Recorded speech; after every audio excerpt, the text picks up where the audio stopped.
Assalamualaikum warahmatullahi wabarakatuh. Salam sejahtera untuk kita semua. Kembali saya Catur Sasongko hadir.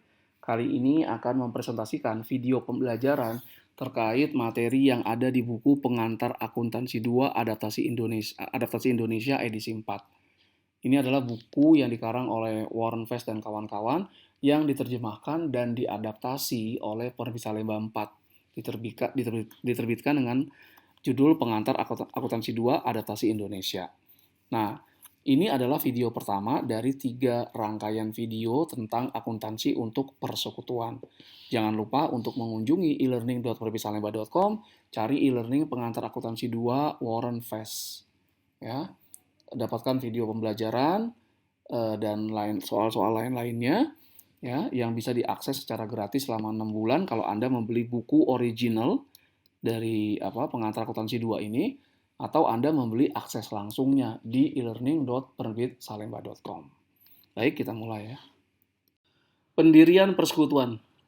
Investasi dari setiap rekan atau mitra dicatat dalam ayat jurnal terpisah.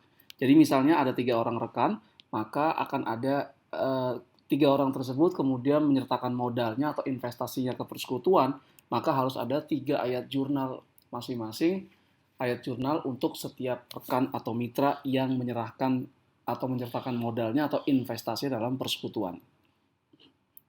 Aset yang diserahkan oleh setiap rekan akan dicatat sebagai aset persekutuan. Aset non-cash, misalnya perlengkapan, peralatan, piutang, itu dinilai berdasarkan nilai pasarnya atau market value-nya. Liabilitas yang kemudian diambil alih oleh persekutuan dicatat sebagai liabilitas persekutuan. Nah, maka modal dari setiap rekan itu adalah aset yang diserahkan oleh rekan dikurangi juga liabilitas yang diserahkan atau liabilitas dari rekan yang diambil alih oleh persekutuan. Berikut ini adalah contoh transaksi penyertaan modal setiap rekan. Tanggal 1 Juni 2023, Bapak Andi dan Ibu Tuti menyertakan investasi untuk pembentukan kantor akuntan publik terpercaya. Aset yang diserahkan oleh Bapak Andi berupa kas 100 juta rupiah, persediaan 700 juta rupiah, piutang usaha 300 juta rupiah, dikurangi dengan penyisian piutang tak tertagih 50 juta rupiah, peralatan kantor 6 juta rupiah, nilai pasarnya peralatan kantor 6 miliar rupiah, nilai pasarnya 4,5 miliar rupiah. Utang dagang 850 juta rupiah. Kemudian, Ibu Tuti, aset yang diserahkan berupa kas 100 juta rupiah, peralatan kantor 500 juta rupiah, nilai pasarnya adalah 800 juta rupiah. Nah, nanti dari sini saya akan jelaskan bagaimana jurnal untuk penyertaan investasi Bapak Andi dan penyertaan investasi atau modal Ibu Tuti. Seperti yang dijelaskan sebelumnya bahwa penyertaan investasi atau modal dari setiap rekan itu dibuatkan ayat jurnal terpisah untuk setiap rekan yang menyertakan investasi atau modal di persekutuan. Berikut ini adalah ayat jurnal yang dibuat atas penyertaan investasi oleh Bapak Andi. Di debit kas 100 juta rupiah, kemudian persediaan 700 juta rupiah, piutang usaha 300 juta rupiah, tadi ada penyisian piutang usaha penyisian piutang tak tertagih 50 juta ditaruh di kredit. Nah, peralatan kantor ini yang dimasukkan adalah bukan nilai bukunya, tapi market value-nya atau nilai pasarnya. Ya.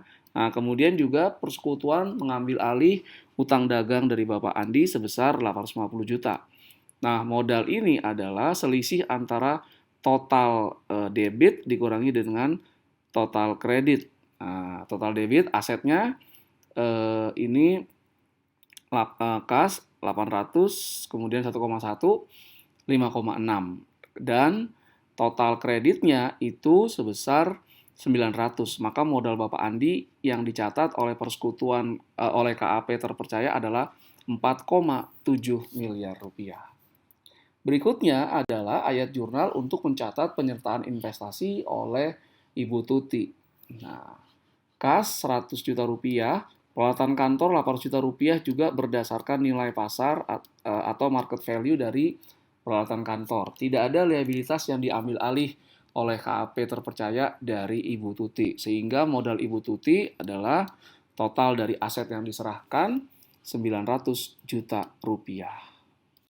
Salah satu hal penting yang harus dibuatkan aturan dalam persekutuan adalah bagaimana kalau terjadi laba atau rugi, bagaimana pembagiannya ke masing-masing rekan. Nah, jika tidak dicantumkan bagaimana cara pembagian laba atau rugi persekutuan ke setiap rekan, maka laba atau rugi dibagi itu secara rata, dibagi rata di antara rekan yang ada. Jadi katakanlah kalau ada 2 rekan, berarti rugi atau labanya dibagi 50% banding 50% untuk setiap rekan. Kalau rekannya ada 4 orang, berarti masing-masing rekan akan menerima pembagian laba atau rugi 25%.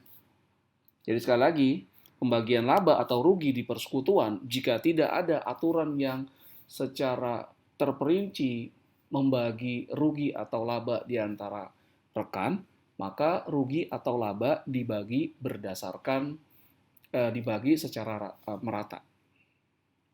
Ya, secara rata. Jadi kalau berdua ya 50-50, kalau bertiga masing-masing sepertiga, sepertiga, sepertiga dari rugi atau laba yang diperoleh oleh persekutuan. Dalam persekutuan, seyogianya diatur bagaimana pembagian laba dan rugi. Jadi ada klausul khusus terkait dengan pembagian dan laba dan rugi. Nah, pembagian laba itu bisa dibagi berdasarkan yang pertama, jasa rekan. Ini berdasarkan pekerjaan. Katakanlah pekerjaannya ada mitra A, ada mitra B. Mitra A lebih banyak bekerja, mitra A dapat 60%, mitra B dapat 40%, yang kerjanya lebih sedikit. Atau menggunakan jasa rekan dan investasi. Jadi katakanlah misalnya mitra A dapat gaji sebulan 10 juta, mitra B dapat gaji 5 juta sebulan. Kemudian mitra B dapat 10% dari investasi yang disetorkan ke persekutuan, sedangkan yang mitra A hanya 5% misalnya.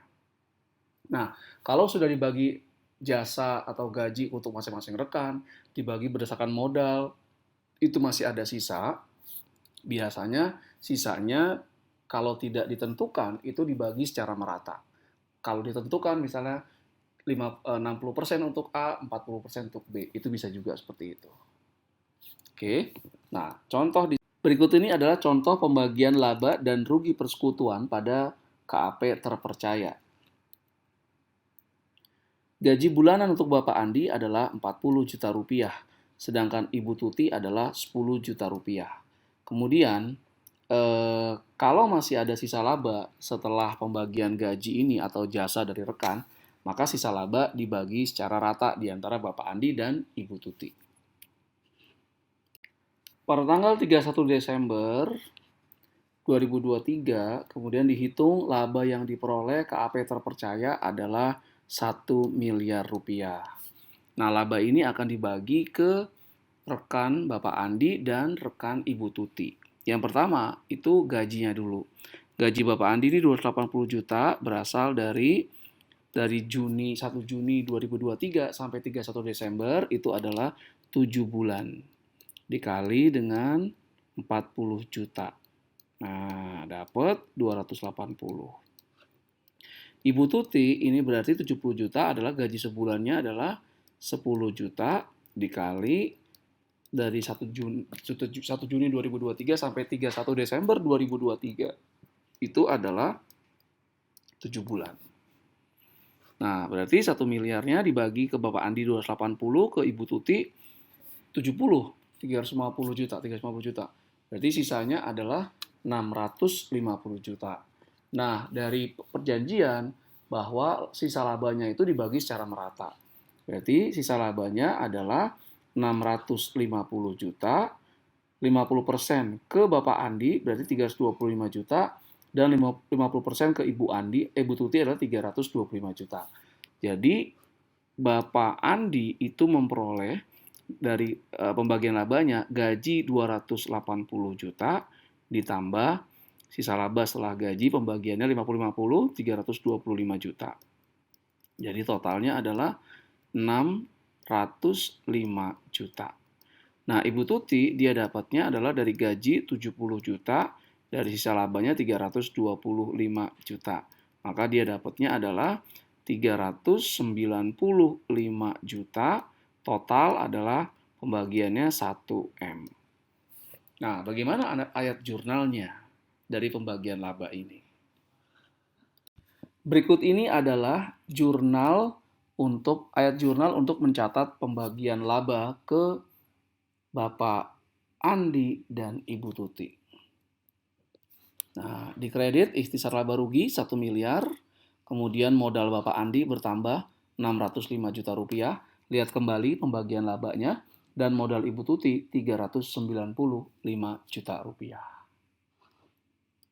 Bagaimana apabila laba sudah dibagi ke setiap rekan, tapi ternyata total pembagian labanya itu lebih besar daripada labanya sendiri? Nah, berikut ini adalah contohnya. Katakan selain gaji bulanan, Bapak Andi juga menerima bunga atas modal 12%. Dihitungnya setahun, meskipun baru 7 bulan juga dihitung setahun gitu ya asumsinya. Ibu Tuti bunganya 10%. Nah, kalau masih ada sisa laba, atau nanti malah labanya kurang atau jadi defisit, dibagi rata. Nah, oke, kita lihat. Laba 1 miliar, gaji Bapak Andi 280 juta dan Ibu Tuti 70 juta ya. Lihat kembali ke contoh sebelumnya. Bunga dari Bapak Andi 564 juta ini adalah dari bunga yang diberikan adalah 12% untuk Bapak Andi, dan setoran modalnya adalah 4,7 miliar rupiah. Lihat lagi ke slide pembagian penyertaan investasi atau penyertaan modal Bapak Andi. Kemudian Ibu Tuti itu bunganya adalah 10% dikali dengan penyertaan investasi atau modal Ibu Tuti sebesar 1 Juni sebesar 900 juta rupiah. Oke, nah maka sekarang pembagian ke Bapak Andi itu adalah gaji 280 juta ditambah dari bunga modal 564 juta, berarti 844 juta rupiah. Untuk Ibu Tuti gaji 70 juta ditambah modal 90 juta rupiah, jadinya 160 juta rupiah. Sehingga pembagian untuk rekannya adalah untuk Bapak Andi 844 juta rupiah, untuk Ibu Tuti 160 juta rupiah, totalnya adalah 1 miliar 4 juta rupiah. Nah, sisa atau kurang dari setelah pembagian ini adalah labanya 1 miliar, tapi sudah dibagikan 1 miliar 4 juta. Jadi ada kekurangan 4 juta rupiah.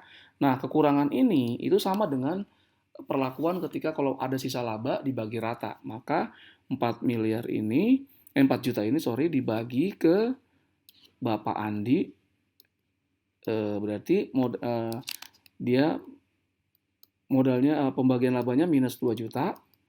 Nah, ya, kemudian Ibu Tuti juga minus 2 juta.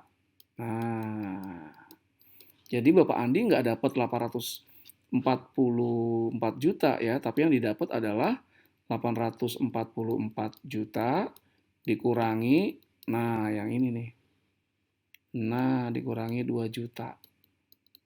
Sehingga dia akan mendapat 842 juta. Nah, Ibu Tuti juga nggak 160, tapi 160 juta dikurangi dengan 2 juta nih yang dari sini nih. Nah, jadi 158 juta. Nah, pastikan bahwa pembagian setelah dikurangi ini untuk Bapak Andi 842 juta ditambah Ibu Tuti 158 juta harus sama dengan labanya berapa? 1 miliar. Oleh karena itu, ayat jurnalnya sekarang debitnya ikhtisar laba rugi tetap 1 miliar sebesar laba yang dibagi, tapi modal Bapak Andinya 842 juta sesuai perhitungan sebelumnya, dan modal Ibu Tutinya 158 juta rupiah. In total adalah 1 miliar rupiah. Dengan demikian berakhir sudah pembahasan saya terkait dengan akuntansi untuk persekutuan yang merupakan materi dari buku pengantar akuntansi 1 karangan Warren Fest dan kawan-kawan yang diterjemahkan dan diterbitkan oleh Perbisa Salemba. Nah, ini video tentang persekutuan ini akan dibuat sebanyak 3 video. Ini adalah video pertamanya. Terima kasih segala perhatiannya. Mohon maaf jika ada kekurangan. Assalamualaikum warahmatullahi wabarakatuh.